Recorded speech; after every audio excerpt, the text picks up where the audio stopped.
Muy buenos días a todos los que se inscribieron en este curso sobre el simbolismo desde la perspectiva de la filosofía perennis. Buenos días a todos los amigos que están presentes en este curso, hermanos, amigos, conocidos. Les doy la bienvenida pues hoy 19 de noviembre del 2021. Este curso pues es como una introducción pues a este tema que es muy amplio y muy extenso y profundo, pero bueno, tiene la finalidad de instruir, ¿no? Para aquellos que no sepan, no tengan información sobre eh, qué significa símbolo, pues qué es el simbolismo, qué es el lenguaje simbólico, el contexto del lenguaje simbólico que sería la tradición, el pensamiento tradicional, la tradición primordial, las ciencias tradicionales, culturas tradicionales, todo esto forma parte de un contexto que explica pues la realidad del simbolismo pues como un lenguaje presente pues en todas las épocas, porque siempre ha estado presente desde la muy lejana antigüedad hasta el día de hoy. El simbolismo tiene muchas interpretaciones y con la modernidad, pues con el surgimiento del mundo moderno y este mundo contemporáneo en el cual vivimos, el significado originario del símbolo, de lo que es simbolismo ha cambiado, ¿no? El enfoque contemporáneo no es el enfoque de la tradición pues primordial, de las culturas tradicionales. Nosotros vamos a más adelante a explicar qué significa todo esto, ¿no? ¿Qué significa tradición? ¿Qué significa tradición primordial? ¿Qué es una cultura tradicional? ¿Qué es el pensamiento tradicional o filosofía perennis? Y también explicar pues su opuesto, que sería la modernidad, el mundo moderno, el mundo profano, el mundo antitradicional. El asunto no es que nos volvamos fanáticos, ¿no? El fanatismo no es conveniente en ningún aspecto de la vida. O sea, no vale la pena ser fanático. Más bien debemos tener la mente abierta, ¿no? Mantenernos abiertos, pero tampoco es que vamos a aceptar todo, ¿no? En esto es muy importante el discernimiento, que es una gran virtud, como decía el maestro Briceño Guerrero. Él siempre decía que ¿cuál es la virtud más importante? Se podría decir que la virtud primordial. ¿Cuál sería? Justamente el discernimiento. Discernir, ¿no? Aquello de la tabla de Esmeralda, lo espeso de lo sutil, ¿no? Es un trabajo que tenemos que hacer y tenemos que cultivar el discernimiento, porque en esto que vamos a hablar acá puede parecer un poco sectario, ¿no? Hablar de pensamiento tradicional, la tradición, la filosofía perennis, esta tradición primordial, el lenguaje simbólico, las culturas tradicionales versus modernidad, contemporaneidad, posmodernidad, hipermodernidad, tecnología, ciencia experimentales, todo el mundo en el cual actualmente estamos inmersos, ¿no? Tanto el mundo pues, de las culturas tradicionales premodernas como el mundo moderno y posmoderno y contemporáneo, ambos mundos tienen sus virtudes y tienen también sus carencias. Eh, por supuesto que hay mucho prejuicio en torno a las culturas tradicionales. De hecho, la palabra tradición, el concepto de tradición está muy mal interpretado, siempre se le ve con desconfianza, ¿no?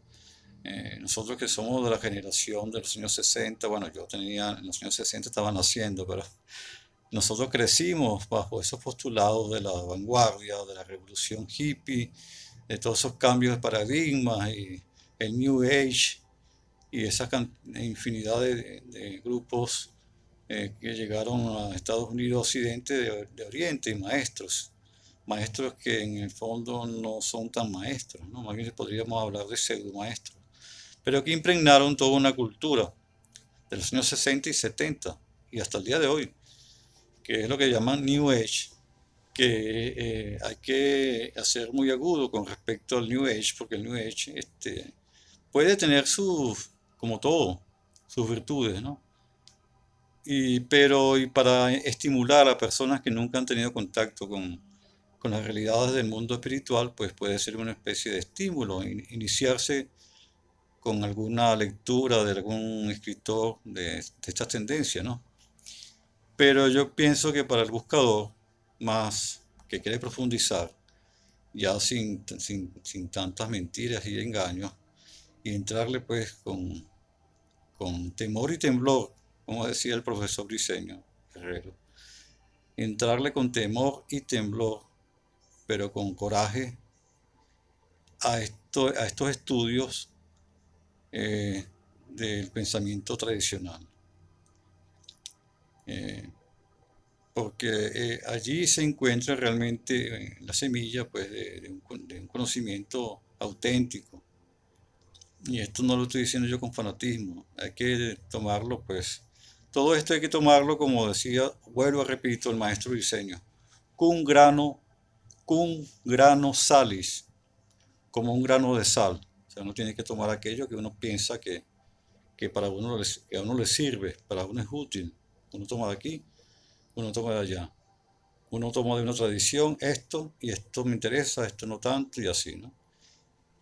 El mundo es diverso, es muy amplio el mundo, hay tantas culturas, tantas tradiciones, doctrinas espirituales, pero lo interesante del pensamiento tradicional o la filosofía perenne es que es una sola, es una unidad, un corpus de conocimientos único, pero con sus variables, de acuerdo a cada cultura, ¿no? Por supuesto.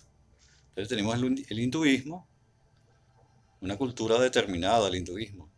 Tenemos el budismo que nace del hinduismo, viene siendo la hija o pariente, descendiente del hinduismo, pero es diferente el budismo al hinduismo, pero son parientes. Eso es muy diferente a la tradición islámica, ¿no? Es otra tradición, otra doctrina espiritual, lo mismo el cristianismo, y lo mismo el taoísmo o otras tradiciones espirituales de los pueblos precolombinos, la cultura náhuatl. Pero en el fondo, si se profundiza en cada una de ellas, encontraremos una unidad de pensamiento que las vincula. Y esa unidad de pensamiento que las vincula proviene del lenguaje simbólico, del simbolismo, que el simbolismo es universal. El símbolo es universal. Hay variantes, por supuesto, pero en el fondo es universal. Y algo importante del símbolo es que los símbolos son inagotables, no se agotan. No es que, no, que la figura humana es un símbolo del arquetipo del hombre primordial, del macrocosmos, y hasta ahí llegó la cosa, y se acabó, ya, fin. No, más bien ahí comienza infinidad de significados, de relaciones que los complementan, ¿no? O sea, el lenguaje simbólico es inagotable, y no se agota como las palabras, como los conceptos, no se agota, es inagotable. Y bueno, vamos a indagar también después sobre lo que es el mito, porque el mito, ¿qué es un mito? El mito es una historia vinculada con lo sagrado y esa narración, ese cuento que, que está en los mitos está formado por símbolos, ¿no? Todo es símbolos, todos son símbolos. Es como los textos sagrados también. Los textos sagrados, el más cercano a nosotros es la Biblia, pues. Y la Biblia nuestra está formada en dos partes, lo que llaman el Antiguo Testamento, que es el Pentateuco o la Torá judía, hebrea, y los Evangelios y los Hechos de los Apóstoles y el Apocalipsis, que es la tradición ya propiamente cristiana, ¿no? Pero una se vincula con la otra. Provienen de la tradición hebrea y después con vínculos con las tradiciones ya de Grecia, griega. Bueno, esos textos tienen en su narrativa toda una historia, un relato. Y ese relato se puede leer como una novela, como un libro, como una novela, un libro de literatura inclusive fantástica. y ya con esa lectura ya sería una gran ganancia, ¿no? Pero no, es que la Biblia no se puede leer solamente en ese nivel. Si uno lo quiere leer en ese nivel como una distracción, como cultura así general, muy básica, pero no, es que la Biblia, lo que está encerrado en ese texto, tanto en el Antiguo Testamento como en los Evangelios, en el Nuevo Testamento, es toda una sabiduría hermética, profunda sobre lo que es el hombre y el universo. Está allí guardadito, son claves, pero y está guardadito en los símbolos, porque en el caso del hebreo, cada letra es un símbolo, cada frase en hebreo es otro símbolo, cada letra se le asigna un número y un número tiene su significado también simbólico. Entonces aquello es enorme, aquello da para muchas, no para una vida, para muchas vidas. O sea, porque nuestro camino del desarrollo del ser no se acaba con esta existencia. Esta existencia es efímera, esto continúa, pero es hora de comenzar. Si no hemos comenzado, pues vale la pena comenzar este camino. No hay que hacerlo con prisa, porque las cosas con prisa no resultan, hay que hacerlo con pausa, lentamente. No es que yo me atormente, wow, yo no conozco la Biblia, no conozco el hebreo, no conozco el lenguaje simbólico, ¿qué voy a hacer? Ya no tengo acceso a conocimiento. No, eso no es así. O sea, hay que hacerlo con calma, con pausa y con alegría también, sin ansiedad, porque la ansiedad, la prisa no conduce a nada, ¿no? Entonces son textos de símbolos que remiten a los arquetipos, remiten a realidades inteligibles. El símbolo es como el vínculo entre este mundo, esta realidad que conocemos, tangible, y un mundo intangible, un mundo de los arquetipos, el mundo de las ideas de Platón. El símbolo hace de conexión entre este y el otro símbolo, y el otro mundo, el mundo invisible. No lo vemos, pero tiene más realidad que este mundo. Este mundo es una sombra de aquel mundo, de los arquetipos. Entonces, esa es la importancia del símbolo que nos conecta. Si uno entiende el símbolo, puede conectar nuestra conciencia con ese otro mundo arquetipal. Y podemos entender esas realidades, porque inteligible significa entendimiento, o sea, ese mundo inteligible. Podemos entenderlo a través del símbolo, y pues nos daría, podría llegar uno a despertar, pues, a ver las cosas como son, el mundo de las ideas, esa salida de la caverna que plantea Platón en la República, ¿no? Ver el mundo tal cual es. Y no el mundo, quedarnos en este mundo ilusorio, porque este mundo es muy hermoso. Yo pues soy partidario del maestro Briseño, que amaba este mundo y amaba la vida, y él decía que él volvería una y otra vez a este mundo, ¿no? Y yo también, si el día que me toque irme, yo tendría la esperanza de volver otra vez a encarnarme en esta realidad con todos sus dolores y sufrimientos que implica, pero también implica un gran placer y mucha felicidad y muchas satisfacciones, porque este mundo en el cual estamos es un mundo hermoso, con todo lo que puede haber de conflicto, de lucha, de sufrimiento y de oscuridad. También hay luz, belleza, amor, ¿no? Armonía. Y estamos aquí para aprender. O sea, nosotros no llegamos aquí como para tirarnos en la cama y pasar y no hacer nada y estar en plan de dormir todo el tiempo. No, venimos a este mundo para conocer, para despertar. Esa es pues la búsqueda de eso es lo que está indicado en todos los textos espirituales y en los mensajes de los grandes maestros y benefactores de la humanidad. Pues hay que buscar la luz.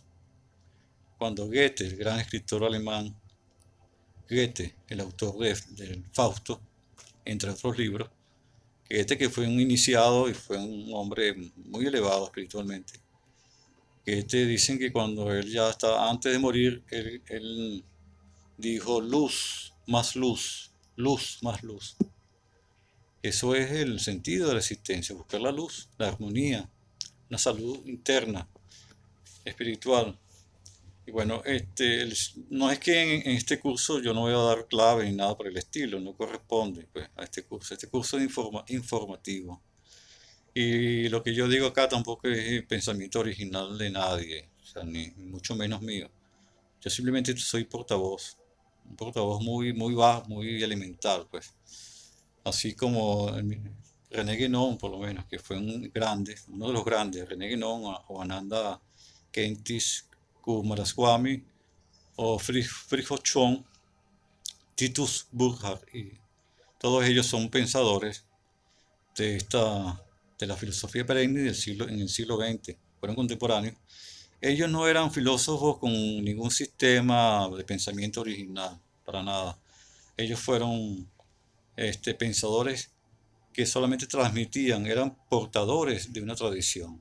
O sea, lo que ellos decían no era original de ellos, sino ellos lo que estaban transmitiendo conocimiento que ya existe, que está presente en la tradición, que es ese pensamiento de la filosofía perennis, ¿sí?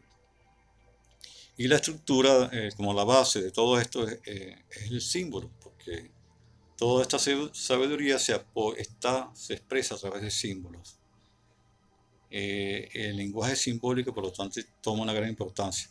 Y no solamente en la transmisión porque justamente tradición significa transmisión, no en la transmisión solamente de conceptos y ideas, ¿no? Sino también de doctrinas espirituales, sino también en la transmisión de arte, del gran arte, el arte sagrado, y de la arquitectura sagrada. Porque el gran arte, el arte sagrado y la arquitectura sagrada también son un sistema de signos, ¿no? Muy, muy bien estructurado para que tiene como finalidad conducir al hombre que puede comprender esos símbolos, conducirlo a niveles superiores de conciencia. Ese es el objetivo de la arquitectura sagrada. Aparte de que en sus proporciones espacial y en su forma está presente, bueno, todo ese código simbólico y toda esa armonía que, digamos, de una manera ayuda a, o sea, nos apoyamos en esa forma, en esos espacios, como soportes de una contemplación para lograr internamente un nivel de conciencia superior. Ese sería el objetivo del arte sagrado y y de la arquitectura sagrada. Y como decía Aristóteles, la finalidad del arte es justamente hacer mejor a los hombres, a los seres humanos, pues, hombres y mujeres. Esa es la finalidad del arte, del gran arte. No es que, ay no, que me parece bonito, que interesante. Por ejemplo, el arte contemporáneo que tiene que llegar a alguien, un crítico, para explicártelo, porque tú no veas que ellos no entiende nada, ¿no? Entonces, hay toda una serie de elementos que son muy subjetivos. El verdadero arte, el arte sagrado, la arquitectura sagrada, no son subjetivos para nada, son objetivos. Y el pensamiento tradicional igual es objetivo, no hay subjetividad alguna. Por eso es que la doctrina del pensamiento de la filosofía perenne no tiene nombre y apellido, no es como, no podemos decir por lo menos como se hace en la modernidad, que está el filósofo, por lo menos Kant, escribió la crítica de la razón pura y esa es una obra de él, es de él. Tiene su firma, nombre y apellido y él la concibió. Es una obra enorme, por supuesto, pero es una obra de un individuo. Y así todos los filósofos, Hegel, todo el idealismo alemán y bueno, y después más adelante Nietzsche, que fue también, claro, Nietzsche se sale un poco de ese pensamiento racionalista, porque Nietzsche fue también un artista, el gran poeta, gran artista, y bueno, tiene otras variantes y tiene vínculos con el simbolismo, la obra de Nietzsche, pero sigue siendo una obra original, una obra subjetiva de un determinado autor, ¿no? Pero lo particular del pensamiento de la filosofía perenne es que y del simbolismo que no corresponde a ningún sujeto, ningún ser humano en particular, sino es de todos, todos nosotros, a través de miles de años. de miles de años, que se pierde en la noche de los tiempos, porque no vamos a decir que comenzó con la primera civilización sumeria. Y aquí voy a decir algo que no es académico para nada, pero a mí o sea, yo tengo como la intuición de que, y además siguiendo las enseñanzas de maestros de gran altura, antes de Sumeria, antes de Egipto, mucho antes, tuvimos grandes civilizaciones, ¿no? Que quedan en el mundo del mito como la Atlántida, ¿no? Y eso es un tema para otro seminario en tal caso. Y claro, muchos de ustedes pueden ser que vean esto como ya fantasía, ¿no? Y yo tengo muchos amigos muy queridos que no, cuando yo hablo de esto, ellos se ríen así como una especie de, bueno, Orángel, este amigo mío, bueno, sí le gusta especular, un poquito loquito y tal. Ven, porque están estrictamente, o sea, son personas que tienen un pensamiento estrictamente racional y se están sujetos pues a los discursos pues, como llaman, políticamente correctos, ¿no? Entonces, yo por lo menos que fui profesor de historia de la arquitectura, de teoría, historia de la arquitectura y simbolismo de la arquitectura durante 20, ya son 20, casi 28 años, del cual, o sea, este último año no di clase por el asunto de la pandemia, serían 27 años. Me acuerdo que cuando me tocó dar historia uno, que tiene que ver desde la historia de la arquitectura desde Sumeria, Egipto y tal, y me tocaba el tema de las pirámides, bueno, yo tenía que decir a los alumnos el discurso oficial, ¿no? Que las pirámides fueron construidas en el año 2000 y pico antes de Cristo, 3000, por los faraones Keops, Kefren y Miquerinos y tal y Pascual y todo aquello. Resulta que, bueno, esa es la historia oficial, es la historia oficial, pero existe una historia no oficial, pues que tampoco corresponde a este curso, ¿no? Plantearlo, pero hay que mantener esa mente abierta y pensar que no somos únicos. Esta civilización occidental no es la única.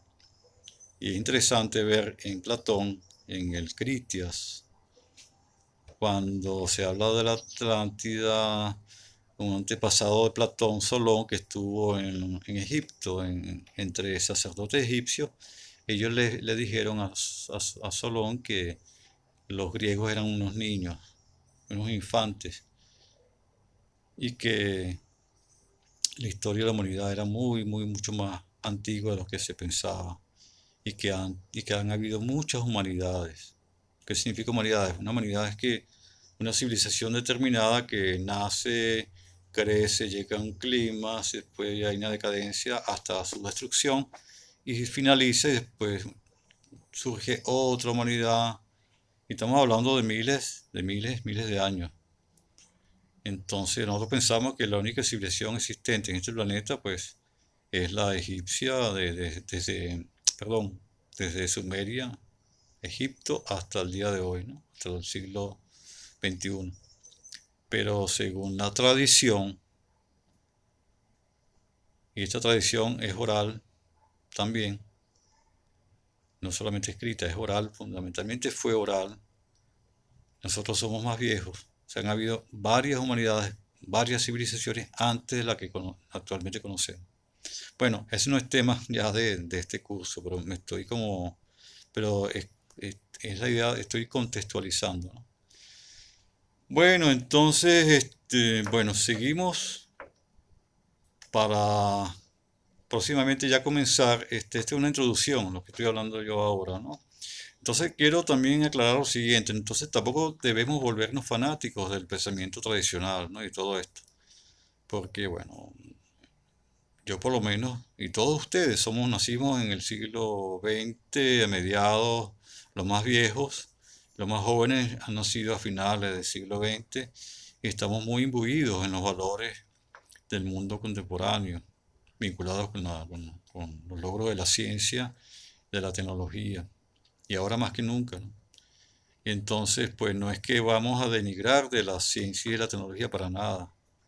Yo disfruto mucho de los logros de la ciencia. Gracias a la ciencia y la tecnología tenemos luz eléctrica, tenemos música en mi equipo de sonido, tenemos este celular con el cual estoy haciendo este video y vamos a hacer el curso, tengo computadoras, tengo una serie de servicios que me facilitan de alguna manera la vida. Pero hay que considerar que los logros de la ciencia y la tecnología no son los logros primordiales. Son importantes, pero no son los primordiales. Los logros primordiales son los logros del mundo, del espíritu, del ser. Y uno de los inconvenientes y los problemas del mundo moderno y contemporáneo es que ha habido un alejamiento del ser. Que eso lo dice Heidegger en Ser y Tiempo. Hemos olvidado la pregunta por el ser. Hemos olvidado al ser, el cultivo del ser. En esta época cada vez nos alejamos más del ser y nos vinculamos con eso, lo que llaman el ego. Y toda la vida se vincula con ese ego, ¿no? Y olvidamos lo esencial. Y es importante reflexionar sobre eso. Entonces es bueno usar la tecnología y los, las aplicaciones de la ciencia contemporánea, pero sin mucho apego. Puede pasar que haya un colapso de muchas cosas y se acabe el internet. Bueno, hay que seguir viviendo. Por lo menos yo viví la mayor parte de mi vida sin internet. Yo descubrí el internet cuando surgió, comencé a usarlo justamente a los 39, 40 años. Y a los 42 años fue que tuve por primera vez internet en mi casa, o sea que tenía computadora con internet a los 42 años. Antes de los 42 años yo no tenía internet. Iba a un café, a un cybercafé. Y antes de cybercafé, pues no, simplemente buscaba los libros en la biblioteca propia de mi papá o la mía propia o la biblioteca de la facultad. Uno buscaba la información allí, los libros. Y pues yo era feliz, vivía muy bien, vivíamos muy bien también. Y no teníamos el internet ni celular ni nada de eso. O sea que es bueno la tecnología, pero no hay que tampoco hacerse la servidumbre de la tecnología. Claro, en estos autores que son representantes y portavoces del pensamiento original, como René Guénon, este es un libro importante de René Guénon. No sé, creo que no se ve el título bien. Este se llama Símbolos Fundamentales de la Ciencia Sagrada. Este es un autor importante y mal y no comprendido y despreciado en esta época. Es triste. Es un hombre notable, René Guénon. Lo que pasa es que Guénon fue un hombre muy duro, o sea, un pensamiento muy bien planteado, que no era de él, sino que él transmitía. Era portavoz de ese pensamiento tradicional que tiene miles de años pues, de desarrollo. Pero él fue una persona, digamos, muy un poco tajante y no sé si decir rígido en esto, porque él rechazaba el mundo moderno totalmente, lo rechazaba, o sea. Y lo mismo los otros pensadores, Ananda Coomaraswamy y los otros que son portavoces de esta tradición, que fueron todos contemporáneos, curiosamente, a mediados del siglo XX. Comienzo del siglo XX hasta el año 40 y tanto. Ellos murieron entre el 47 y el 49. Y el que vivió más fue Frijo Chuon, que era el más joven de ellos, que él falleció como en el 80 y algo, 88 creo yo.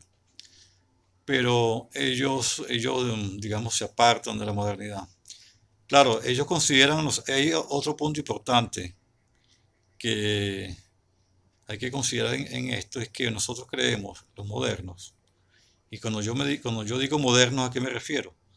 A toda la cultura que se ha desarrollado en este mundo desde el Renacimiento, o sea, desde el siglo XV hasta ahora, pero que tuvo una eclosión, se desarrolló con mucha fuerza y agarró mucho impulso a partir de mediados del siglo XVIII, ¿no?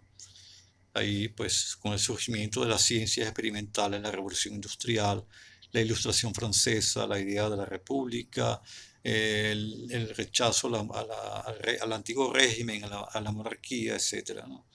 Esos son los tiempos modernos y se han ido desarrollando con mucha fuerza y en el siglo XIX hubo un crecimiento exponencial, el desarrollo de toda la tecnología, el ferrocarril, el transporte masivo por todas partes del mundo. Y más adelante, bueno, comienzo del siglo XX, la invención del automóvil, después de los aviones, bueno, y de ahí sin parar hasta el día de hoy, ¿no? Hasta el metaverso de Mark Zuckerberg.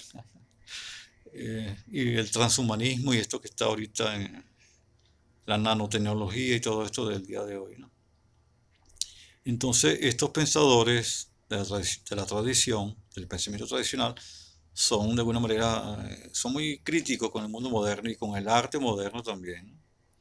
Y yo por lo menos el arte moderno sí me interesa, pero el arte contemporáneo ya no me cuesta, ¿no? Con sus excepciones, hay artistas notables. Siempre hay artistas magníficos en todas las épocas, pero en general el discurso artístico contemporáneo a mí me produce como tristeza. Es algo personal, yo no estoy haciendo juicio de valor, pero es Entonces, claro, a la gente le cae mal, pues, Guénon y compañía. Y como ellos no fueron académicos, aunque sí fue, porque Guénon dio clase inclusive, y dio algunas conferencias en la Sorbona, en París, pero nunca fue reconocido por el hecho de que era antimoderno. Porque él decía que el mundo moderno es antitradicional y por lo tanto muy alejado de las fuentes de la tradición primordial. O sea, toda la cultura nuestra es como un alejamiento de aquellos principios de la tradición primordial. Y porque el mundo moderno es también antisimbólico, o sea, aquí el simbolismo no tiene nada que ver. Y también es un profano el mundo contemporáneo. No tenemos vínculos con lo sagrado, sino por algunos momentos en la existencia. Pero lo sagrado que en la antigüedad y en culturas tradicionales todavía, tradición indígena de ahora, porque los indios sí mantienen su tradición vinculado con esta tradición primordial, la tradición indígena, ellos sí viven lo sagrado como algo, como un componente esencial de la existencia. Y lo sagrado se expresa a través de símbolos, o los símbolos remiten a lo sagrado, pero nosotros no, el hombre moderno es profano en esencia. Nos levantamos, no hay una oración, un agradecimiento al Creador, al Padre, a la Madre, para nada. Vamos a comer y comemos parados, agarramos la comida.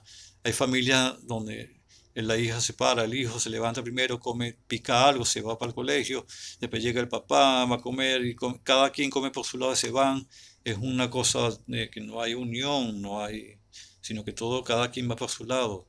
Es una fragmentación de la existencia. No hay ritos, pero los propios, que son los ritos que conectan con aquello, ¿no? Eso no existe en nuestras vidas, todo es alejamiento de lo sagrado. Ahora vivimos un mundo de todo tiene que ser divertido, ¿no? La invasión de imágenes a través de los celulares, en estas aplicaciones que memes y videos, tonterías, para seducir y uno queda atrapado allí en esos videos, ¿no? La atención, y se le va toda la energía allí, por ahí se va. Y te agarra y pasan horas y uno perdidas, horas totalmente perdidas. Entonces, hay algo que no solamente esto no lo dicen los tradicionalistas, pensadores contemporáneos que no tienen ningún vínculo con el pensamiento de la filosofía perenne, hacen unos análisis críticos con respecto al mundo contemporáneo muy interesantes, como por lo menos este pensador, se me olvida el nombre porque él es coreano, Bin Chuan, bueno, ya voy a buscar el libro. Este señor se llama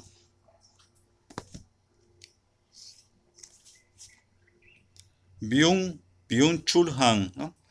Tiene un libro que se llama La Sociedad de la Transparencia, La Sociedad del Cansancio, La Agonía del Eros y otros más. Es muy conocido actualmente. Y también está Sigmund Bauman, el de la modernidad líquida. Y bueno, hay otros varios pensadores que hacen críticas a lo que conocemos como el mundo posmoderno, ¿no? Y el mundo hipermoderno, o en el caso de Sigmund Bauman, la modernidad líquida, que vivimos una época, una modernidad pero líquida, o sea que no tiene, es amorfo, uno se derrama un vaso de agua en una mesa y aquello no sabemos hacia dónde se dirige. Es un acontecimiento caótico, ¿no? Bueno, de hecho sí hay la conciencia de que vivimos tiempos difíciles, críticos, y hay también una idea de que vivimos en cada día más. Se pensaba en utopías, ¿no? Pero de las utopías estamos pasando a las distopías. Y está tomando mucha fuerza ahorita libros de estos autores como El Mundo Feliz de Huxley y 1984 de George Orwell,